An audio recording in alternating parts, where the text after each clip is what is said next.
ഹർഷ, തദ്ദേശ തെരഞ്ഞെടുപ്പിന് തൊട്ടു മുൻപ് ക്ഷേമ പെൻഷൻ വർദ്ധിപ്പിച്ച് പൊതുജനത്തിന്റെ കണ്ണിൽ പൊടിയിടാൻ ശ്രമിച്ചതുപോലെ വീണ്ടും അതേ ശ്രമങ്ങളുമായി മുന്നോട്ട് വരുന്ന ധനകാര്യമന്ത്രി KN ബാലഗോപാലിനെയാണ് കഴിഞ്ഞ ദിവസങ്ങളിൽ നമ്മൾ കണ്ടത്. അപ്പോൾ വരുന്ന നിയമസഭാ തെരഞ്ഞെടുപ്പിന് ദിവസങ്ങൾക്ക് മുൻപോ അല്ലെങ്കിൽ വേണമെങ്കിൽ മണിക്കൂറുകൾക്ക് മുൻപോ എന്ന് വേണമെങ്കിൽ പറയാം, ഒരു ക്ഷേമ പെൻഷൻ വർധനവ് അല്ലെങ്കിൽ എന്തെങ്കിലും ഒരു സാമ്പത്തിക സഹായം അതുപോലുള്ള എന്തെങ്കിലുമൊക്കെ പ്രതീക്ഷിക്കാം അല്ലെ? അതെ, തീർച്ചയായിട്ടും. ഇപ്പോൾ കഴിഞ്ഞ തദ്ദേശ തെരഞ്ഞെടുപ്പിന് ശേഷം തന്നെ ഇത്തരത്തിലുള്ള വാർത്തകൾ വന്നിരുന്നു. നിയമസഭാ സമ്മേളനത്തിൽ, അതായത് ജനുവരി 3-ാം വാരത്തിൽ നടക്കുന്ന സമ്മേളനത്തിൽ തീർച്ചയായിട്ടും പുതിയൊരു ബജറ്റ്, ജനകീയ ബജറ്റ് പ്രഖ്യാപിക്കാൻ സാധ്യതയുണ്ട് എന്നുള്ള വാർത്തകൾ അന്നേ പുറത്തു വന്നിരുന്നു. ഇതിന്റെ റൂട്ട് എന്ന് പറയുന്നത് തദ്ദേശ തെരഞ്ഞെടുപ്പിൽ 2000 രൂപ വെച്ച് ഈ പറയുന്നത് പോലെ ക്ഷേമ പെൻഷൻ വർധനവ്, അത് വലിയ വാർത്തകൾക്കായിരുന്നു വഴിവെച്ചിട്ടുണ്ടായിരുന്നത്. അതിനു മുൻപ് വരെയും രണ്ടാം പിണറായി സർക്കാർ വന്നപ്പോൾ മുതൽ പറഞ്ഞിരുന്നു വർഷാവർഷം 100 രൂപ വെച്ച് കൂട്ടുമെന്ന് പറഞ്ഞിടത്തു നിന്നും 1 രൂപ പോലും അനങ്ങിയില്ല എന്ന് മാത്രമല്ല, കുടിശ്ശികയായി കിടക്കുന്ന ഒരു സാഹചര്യം വരെ ഉണ്ടായിരുന്നു. പലരും ക്ഷേമ പെൻഷൻ ലഭിക്കാതെ മരുന്ന് വാങ്ങാൻ പൈസ ഇല്ലാതെ ആത്മഹത്യയിലേക്ക് പോകുന്ന ഒരു സാഹചര്യം വരെ കേരളത്തിൽ നമ്മൾ കണ്ടതാണ്, നമ്മൾ ചർച്ച ചെയ്തതുമാണ്. ഇപ്പോൾ തദ്ദേശ തെരഞ്ഞെടുപ്പിന് മുന്നോടിയായി 2000 രൂപ വർദ്ധിപ്പിച്ചു. 2000 രൂപ വെച്ച് ആദ്യത്തെ 2 മാസം കൊടുത്തിട്ടുണ്ട്. സ്വാഭാവികമായും നിയമസഭാ തെരഞ്ഞെടുപ്പ് വരെ അത് കൃത്യമായി കൊടുക്കുകയും ചെയ്യും. പക്ഷേ ഇന്നത്തെ കേരളത്തിന്റെ ഒരു സാമ്പത്തിക സ്ഥിതി എന്താണെന്ന് പോലും നോക്കാതെ, അല്ലെങ്കിൽ ഇവർ അധികാരത്തിൽ വരികയോ വരാതിരിക്കുകയോ ചെയ്യട്ടെ, പക്ഷേ ഇനിയിപ്പോൾ ഇവരോ അല്ലെങ്കിൽ അതിനുശേഷം കോൺഗ്രസോ അധികാരത്തിൽ വന്നാൽ, അല്ലെങ്കിൽ ഇപ്പോൾ BJP ഏതോ ആയിക്കോട്ടെ അധികാരത്തിൽ വന്നാൽ, അവരെങ്ങനെ ഇനി ഈ പറയുന്ന പെൻഷൻ കൊടുക്കാൻ സാധിക്കും? കേരളത്തിലെ ഈ ഒരു സാഹചര്യത്തിൽ അത് മുടങ്ങാതെ കൊടുക്കാൻ സാധിക്കുമോ എന്ന് പോലും നോക്കാതെയാണ് ഇത്തരം ഒരു വാഗ്ദാനങ്ങൾ വെച്ച് നീട്ടാൻ തയ്യാറാകുന്നത്. ജനങ്ങൾ മണ്ടന്മാരല്ല എന്നുള്ളത് ആദ്യം തന്നെ ഈ പറയുന്ന മന്ത്രിമാരൊക്കെ മനസ്സിലാക്കേണ്ടത് തന്നെയാണ്. ഇനിയിപ്പോൾ നിയമസഭാ തെരഞ്ഞെടുപ്പിന് മുന്നോടിയായി ക്ഷേമ പെൻഷൻ 2500 രൂപയാക്കി വർദ്ധിപ്പിക്കാൻ പോകുന്നു, അല്ലെങ്കിൽ വർഷാവർഷം ഇത്ര രൂപ വെച്ച് വർദ്ധിപ്പിച്ച് നിങ്ങൾ 2500 രൂപ വരെ നിങ്ങൾ വാങ്ങിക്കും എന്നുള്ള വാഗ്ദാനം നൽകിയാലും ജനങ്ങൾക്കറിയാം ലഭിക്കാൻ പോകുന്നില്ല എന്നുള്ളത്. നമ്മുടെ ഖജനാവിൽ പണമില്ല എന്നുള്ളത് കൃത്യമായി പിണറായി വിജയൻ തന്നെ ഇടയ്ക്കിടയ്ക്ക് പറയുന്നുണ്ട്. അതോടൊപ്പം തന്നെ അദ്ദേഹം തന്നെ പറയുന്നുണ്ട് കേന്ദ്ര സർക്കാരിന്റെ ഭാഗത്ത് നിന്ന് 1 രൂപ പോലും ആനുകൂല്യങ്ങൾ ലഭിക്കുന്നില്ല എന്നുള്ളത്. പിന്നെ എവിടെ നിന്ന് ഈ പറയുന്ന ക്ഷേമ പെൻഷൻ കൊടുക്കും?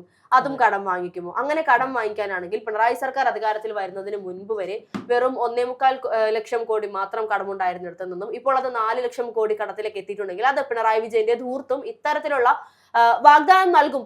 പക്ഷേ ജനങ്ങൾക്ക് ഇതെത്തുന്നില്ല എന്നുള്ളതാണ് യാഥാർത്ഥ്യം. തന്റേതായ കാര്യങ്ങൾക്കും തന്റെ പാർട്ടിയുടെ PR വർക്കിനും വേണ്ടി മാത്രമാണ് ഈ പറയുന്ന പണമെല്ലാം കടം വാങ്ങി കൂട്ടിയിരിക്കുന്നത് എന്നുള്ളതാണ് യാഥാർത്ഥ്യം. ഹർഷ സൂചിപ്പിച്ചതുപോലെ ഖജനാവിൽ പണമില്ല എന്ന് മാത്രമല്ല, കടവും കൂടിയുണ്ട്.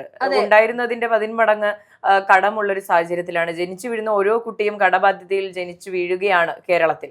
എന്നിട്ടും ഇത്തരത്തിൽ ക്ഷേമ പെൻഷൻ ഇത്രയധികം വർദ്ധിക്കുന്നു, ഒറ്റയടിക്ക് വർദ്ധിപ്പിക്കുന്നത് അതൊരു വോട്ട് രാഷ്ട്രീയം തന്നെയാണ്. വോട്ട് വേണം, ഞങ്ങൾ നിങ്ങൾക്ക് വേണ്ടി ക്ഷേമ പെൻഷൻ കൂട്ടിത്തന്നില്ലേ, അതുകൊണ്ട് നിങ്ങൾ എനിക്ക് വോട്ട് ചെയ്യണമെന്ന് നേരിട്ടും അല്ലാതെയും പറയുന്ന ഒരു സാഹചര്യമാണ്. അപ്പൊ ഞാൻ പറഞ്ഞതുപോലെ ഇപ്പൊ ഞാൻ മുമ്പ് എപ്പോഴും ഞാൻ സംസാരിച്ചിട്ടുണ്ട്. ഒരു ഇലക്ഷൻ പ്രചാരണം നടക്കുന്ന ഒരു സ്ഥലത്ത് പോയപ്പോൾ ഞാൻ നേരിട്ട് കണ്ടതാണ്. ഓരോ വീടുകളിലും ഓരോ പ്രവർത്തകർ കയറി അടുത്ത ആഴ്ച ഇത്ര പണമാണ് നിങ്ങളുടെ അക്കൗണ്ടിലേക്ക് വരാൻ പോകുന്നത്, അതിനുശേഷം അടുത്ത ഗഡുവായിട്ടുള്ള നിങ്ങളുടെ ക്ഷേമ പെൻഷൻ നിങ്ങളുടെ അക്കൗണ്ടിൽ വരും, തെരഞ്ഞെടുപ്പിന് ശേഷം 500 രൂപ വരും. ഇതുപോലെ കൃത്യമായി ഇവരുടെ ഉള്ളിലേക്ക് ഇഞ്ചക്ട് ചെയ്ത് കൊടുക്കുന്ന ഒരു സാധനം ഉണ്ടായിരുന്നു. ഇത് തന്നെയാണ് ഇനിയും ശ്രമിക്കാൻ പോകുന്നത്. ഇപ്പോൾ ഈ പ്രഖ്യാപനം നടക്കുന്നു.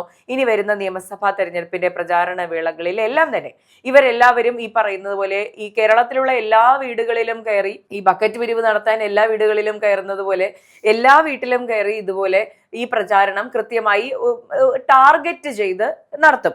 എന്നിട്ടാണ് തെരഞ്ഞെടുപ്പിനെ നേരിടുക.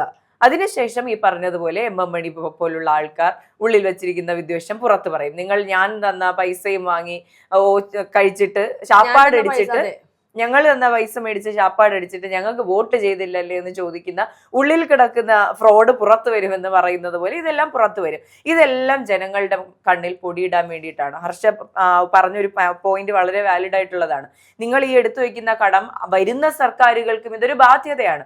ഇപ്പോൾ KSRTC ലാഭത്തിലായിരിക്കാം, ബെവ്കോ ലാഭത്തിലായിരിക്കാം, ഇതുപോലുള്ള പല ഡിപ്പാർട്ട്മെന്റുകളിലും ലാഭത്തിലായിരിക്കാം. പക്ഷെ ഇതുപോലുള്ള വലിയ കടങ്ങൾ എടുത്തു വെക്കുമ്പോൾ ഇതെല്ലാം ടാക്കിൾ ചെയ്തു പോകാൻ, ഇതിനെല്ലാം കവച്ചു വെച്ച് പോകാനായിട്ടുള്ള ഒരു സാമ്പത്തിക ഭദ്രത ഇപ്പോഴില്ല എന്നുള്ളതാണ്. അതിന്റെ കൂടെ ഇത്രയും വലിയൊരു ബാധ്യത എടുത്തു വെക്കുന്നു, പല പ്രഖ്യാപനങ്ങളും നടത്തുന്നു, അത് ചെയ്യും ഇത് ചെയ്യും എന്ന് പറയുന്നു. എന്നാലും ഒരു കൃത്യമായ ഒരു ഫിനാൻഷ്യൽ പ്ലാനിങ് നടക്കുന്നില്ല. അത് ഈ പറയുന്നത് പോലെ എനിക്ക് തോന്നുന്നു വരുന്ന കോൺഗ്രസ് സർക്കാർ എങ്ങനെയെങ്കിലും കഷ്ടപ്പെട്ടു പോട്ടെ എന്നുള്ളൊരു ചിന്ത കൂടി ഇതിന്റെ പിന്നിലുണ്ടായിരിക്കും. തീർച്ചയായിട്ടും. ഇപ്പോൾ ഈ പറയുന്നത് പോലെ അടുത്ത തവണ കോൺഗ്രസ് അധികാരത്തിൽ വരികയാണെങ്കിൽ CPM പ്രതിപക്ഷത്തിരിക്കുമ്പോൾ അവർക്ക് ചൂണ്ടിക്കാണിക്കാൻ സർക്കാരിന്റെ ഈ പറയുന്ന കോൺഗ്രസ് സർക്കാരിന്റെ സമയത്ത് ഞങ്ങൾ ഇത്ര രൂപ നിങ്ങൾക്ക് പെൻഷൻ തന്നു, 2000 രൂപ പെൻഷൻ തന്നു, 2500 ഞങ്ങൾ വർദ്ധിപ്പിച്ചു, ഞങ്ങൾ 2500 തന്നു, പക്ഷേ സർക്കാർ നിങ്ങൾക്ക് തന്നിട്ടില്ല എന്ന് കൃത്യമായി ചൂണ്ടിക്കാണിക്കാനുള്ള ഒരു, അതായത് ഇപ്പോഴേ തന്നെ പ്രതിപക്ഷത്തിരിക്കുമ്പോൾ അവർക്ക് ചെയ്യാൻ സാധിക്കുന്ന കുറെ കാര്യങ്ങൾ, അല്ലെങ്കിൽ ഇപ്പോഴേ തന്നെ പ്രതിപക്ഷത്തിരിക്കുമ്പോൾ അവർക്ക് ഉന്നയിക്കാനുള്ള ആരോപണങ്ങൾ അവർ ഇപ്പോഴേ ഇട്ടുവെക്കുകയാണെന്നാണ് നമുക്ക് മനസ്സിലാക്കാൻ സാധിക്കുന്നത്. ഈ ഒരു നിയമസഭാ തെരഞ്ഞെടുപ്പിന് മുന്നോടിയായി അവതരിപ്പിക്കുന്ന ബജറ്റിൽ അദ്ദേഹം പറയാൻ പോകുന്ന ഒരുപാട് കാര്യങ്ങളുണ്ട്. ശമ്പളം പരിഷ്കരിക്കുക, കമ്മീഷനെ നിയോഗിക്കാതെ തന്നെ ശമ്പള പരിഷ്കരണത്തിന് സർക്കാർ തയ്യാറെടുക്കുകയാണ്. കമ്മീഷന് പകരം കമ്മിറ്റിയെ വെച്ച് ആഴ്ചകൾക്കുള്ളിൽ റിപ്പോർട്ട് വാങ്ങി പുതുക്കിയ ശമ്പളം മാർച്ച് മുതൽ നൽകാനാണ് ആലോചന. അതായത് മാർച്ച് കഴിഞ്ഞ് ഏപ്രിലോട് കൂടി തെരഞ്ഞെടുപ്പ് വരുമെന്നുള്ളത് നമുക്കറിയാം. അപ്പോൾ മാർച്ചിൽ നൽകും, ഏപ്രിലിൽ നൽകും, അതിനുശേഷം മെയ് ജൂൺ ജൂലൈ ആ ഒരു സമയത്തേക്കുള്ള ഒരു ഇപ്പോഴേ തന്നെ ഇട്ട് വെക്കുകയാണ്. ആദ്യത്തെ 2 മാസം നൽകും, എന്നിട്ട് തിരഞ്ഞെടുപ്പ് ആകുമ്പോൾ ഞങ്ങൾ തന്നിട്ടുണ്ട്, നിങ്ങൾ മറക്കരുത് എന്ന് എടുത്തു പറയാനുള്ള അല്ലെങ്കിൽ ഓർമ്മപ്പെടുത്താനുള്ള ഒരു തന്ത്രം തന്നെയാണ് ഈ പറഞ്ഞ ശമ്പള പരിഷ്കരണം എന്നുള്ളത്. കമ്മിറ്റി വെച്ച് തീരുമാനം നീട്ടിക്കൊണ്ടു പോകാതെ നിശ്ചിത ശതമാനം ശമ്പള വർധന ഫോർമുല അടക്കം പ്രഖ്യാപിക്കുന്ന കാര്യവും ഇപ്പോൾ പരിഗണനയിലുണ്ടെന്നാണ് നമുക്ക് അറിയാൻ കഴിയുന്നത്. 2 ഗഡുക്കളായി 6% DA കുടിശ്ശിക ബജറ്റിൽ പ്രഖ്യാപിച്ച ശേഷം ബാക്കി DA അടിസ്ഥാന ശമ്പളത്തിൽ ലയിപ്പിക്കാനാണ് സാധ്യത. അപ്പോൾ ശമ്പളത്തിൽ ഇത്തരത്തിൽ കൃത്യമായ രീതിയിലുള്ള പദ്ധതികളാണ് ഇവർ പ്ലാൻ ചെയ്യുന്നത്. നിയമസഭയ്ക്ക് മുന്നോടിയായി 2 മാസം നൽകുക, അതിനുശേഷം അടുത്ത മാസങ്ങളിൽ അല്ലെങ്കിൽ തിരഞ്ഞെടുപ്പിന് ശേഷം അധികാരം കൈമാറി വരികയാണെങ്കിൽ ആദ്യത്തെ മാസം മുതൽ ഇവർക്ക് ചൂണ്ടിക്കാണിക്കാൻ പറ്റുന്ന ഏറ്റവും പ്രധാനപ്പെട്ട ഒരു വിഷയമായി ഇത് മാറുമെന്നുള്ളതാണ് യാഥാർത്ഥ്യം. കാരണം ഇവർ പ്രതിപക്ഷത്തിരിക്കുമ്പോൾ എപ്പോഴും CPM പ്രതിപക്ഷ പാർട്ടി ആയിരിക്കാൻ ഏറ്റവും ബെസ്റ്റ് ആണെന്ന് പറയുന്നതിന് കാരണം ഇത് തന്നെയാണ്. ഇപ്പോഴൊന്ന് ആലോചിക്കണം, ഇപ്പോഴത്തെ കടമെടുപ്പും ഇപ്പോഴത്തെ കേരളത്തിന്റെ കടബാധ്യതകളെയും പറ്റി ചോദ്യം ചോദിക്കുമ്പോൾ എല്ലാം പെൻഷൻ തരുന്നില്ലേ, അതില്ലേ ഇതില്ലേ എന്നുള്ള പല ന്യായീകരണങ്ങൾ പറയുന്ന ഇതേ പാർട്ടി അടുത്ത വർഷം ഇതേ സമയം നമ്മൾ സംസാരിക്കുമ്പോൾ തിരിച്ച് UDF 4 ലക്ഷം കോടിയിലേക്ക് നിങ്ങൾ എത്തിയില്ലേ, നിങ്ങൾ 4 ലക്ഷം കോടിയുടെ ബാധ്യത ഉണ്ടാക്കിയില്ലേ എന്ന് കോൺഗ്രസ് സർക്കാരിനോട് ചോദിക്കുന്ന ഒരു കാര്യത്തിലേക്ക് ഇവർ പോകും. ഈ കഴിഞ്ഞ വർഷം ഞങ്ങൾ പറഞ്ഞത് എന്താണെന്ന് പറഞ്ഞ അടുത്ത വർഷം ഇതേ കാര്യം തിരിച്ചുന്നയിക്കുന്ന ഒരു പാർട്ടിയായി CPM അടുത്ത വർഷം മാറുന്നുള്ളതാണ്. അതെ, ഇതിന്റെ കൂടെ ജനക്ഷേമ പദ്ധതി, അതായത് ജനങ്ങൾ ഏറ്റവും കൂടുതൽ ശ്രദ്ധിക്കുന്നത് പുതിയ പെൻഷൻ പദ്ധതിയാണ്. പറഞ്ഞിട്ട് കാര്യമില്ല, സാധാരണ നമ്മുടെ നാട്ടിലെ പാവപ്പെട്ട ജനങ്ങൾ അല്ലെങ്കിൽ ഈ പറയുന്നത് പോലെ ജോലിയെടുക്കാൻ സാധിക്കാതെ പോകുന്ന, പെൻഷൻ കൊണ്ട് കാര്യങ്ങൾ എങ്ങനെയൊക്കെയോ രണ്ടറ്റം കൂട്ടിമുട്ടിക്കാൻ പോകുന്ന ഒരുപാട് വൃദ്ധന്മാർ നമ്മുടെ കൂടെ ഉണ്ട് എന്നുള്ളതാണ് യാഥാർത്ഥ്യം. അപ്പോൾ അവർക്ക് ഈ പറയുന്നത് പോലെ 2000 കൂട്ടി എന്ന് പറയുമ്പോൾ തന്നെ, 2000-ലേക്ക് എത്തി എന്ന് പറയുമ്പോൾ തന്നെ വലിയൊരു ആശ്വാസം തന്നെയാണ്. അതിന് പിന്നെയാണ് ഈ പറയുന്നത് പോലെ 2500-ലേക്ക് എത്താൻ പോകുന്നു എന്നുള്ളത്. ഇപ്പോൾ നൽകുന്ന 2000 രൂപ പെൻഷൻ 2500 മുതൽ 3000 രൂപ വരെ ആക്കാൻ ഇടയുണ്ട് എന്നാണ് പറഞ്ഞിരിക്കുന്നത്. അതും ഓരോ വർഷം ഇത്ര രൂപ വെച്ച് കൂട്ടി ഒറ്റയടിക്ക് 2500 ആക്കുകയല്ല. ഇതിപ്പോൾ ആദ്യ സർക്കാർ അധികാരത്തിൽ വന്ന സമയത്ത് ഇത്തരത്തിൽ പറഞ്ഞിരുന്ന ഒരു കാര്യം ഉണ്ടായിരുന്നു. അന്ന് എത്ര രൂപയാണ് ലഭിക്കുന്നത്, അതിൽ നിന്നും എല്ലാ വർഷവും 100 രൂപ വെച്ച് കൂട്ടി ഈ പറയുന്ന 10 വർഷം തികയുന്ന സാഹചര്യത്തിൽ 2500 രൂപ വെച്ച് ഓരോ ആളുകളും, അതായത് ക്ഷേമ പെൻഷൻ വാങ്ങിക്കുന്ന ഓരോ ആളുകളും വാങ്ങിക്കുമെന്ന് അന്നത്തെ വാഗ്ദാനം ഉണ്ടായിരുന്നു. അത് CPM മറന്നതായി നടിക്കുന്നതാണോ എന്നറിയില്ല. ഇപ്പോൾ ഇവർക്ക് കൃത്യമായി അറിയാം ഒരു ഭരണമാറ്റം ഉണ്ടാകുമെന്നും, അങ്ങനെയാണെങ്കിൽ ഞങ്ങൾ എന്തായാലും ഇറങ്ങുകയാണ്, ഇപ്പോൾ ഇനി ഭരണത്തിൽ വരുന്നവർ കുറച്ച് കഷ്ടപ്പെട്ടോട്ടെ എന്ന് കരുതിക്കൊണ്ട് തന്നെയായിരിക്കണം ഈ ഒരു 3000 രൂപ വരെയുള്ള വാഗ്ദാനം നൽകിയിരിക്കുന്നത്. ഒന്നാം പിണറായി സർക്കാരിന്റെ കാലത്തും പെൻഷൻ തുക വർദ്ധിപ്പിച്ചെങ്കിലും ഇത് കൃത്യമായി നൽകാൻ കഴിഞ്ഞിരുന്നില്ല എന്നുള്ള കൃത്യമായ ബോധ്യം ഇവർക്ക് തന്നെ ഉണ്ട് എന്നുള്ളതാണ് യാഥാർത്ഥ്യം. ഈ കഴിഞ്ഞ 2 മാസം മുൻപ്, അതായത് തദ്ദേശ തെരഞ്ഞെടുപ്പിന് 1-2 മാസങ്ങൾക്ക് മുൻപാണ് ഇത്തരത്തിൽ കുടിശ്ശികയൊക്കെ തീർത്ത് 1600 എന്നുള്ളത് 2000 ആക്കി അവർക്ക് നൽകുന്നത്. അപ്പോൾ ഒരു മാസം അവർക്ക് 3600 രൂപ വരെ കിട്ടിയിട്ടുള്ള ജനങ്ങളുണ്ട്. അപ്പോൾ എന്നിട്ട് പോലും തദ്ദേശ തെരഞ്ഞെടുപ്പിൽ അവർക്ക് തോൽവി ഏറ്റുവാങ്ങേണ്ടി വന്നെങ്കിൽ ജനങ്ങൾക്ക് കൃത്യമായി അറിയാം ഈ പണം കാണിച്ച് വോട്ട് പിടിക്കുന്ന തന്ത്രം, കഴിഞ്ഞ തെരഞ്ഞെടുപ്പിൽ കിറ്റ് കാണിച്ച് വോട്ട് പിടിച്ച തന്ത്രം, അതിന് മുൻപത്തെ തെരഞ്ഞെടുപ്പിൽ VS അച്യുതാനന്ദനെ കാണിച്ച് വോട്ട് പിടിച്ച തന്ത്രം, ഇതിന്റെ മൂന്നാമതേ മറ്റൊരു ഈ 18ാം അടവ് എന്നൊക്കെ പറയുന്നത് പോലെ പുതിയൊരു അടവ് മാത്രമാണ് ഈ ക്ഷേമ പെൻഷൻ എന്നുള്ളത് കൃത്യമായി പൊതുജനങ്ങൾക്ക് മനസ്സിലായി തുടങ്ങിയെന്നുള്ളതാണ്.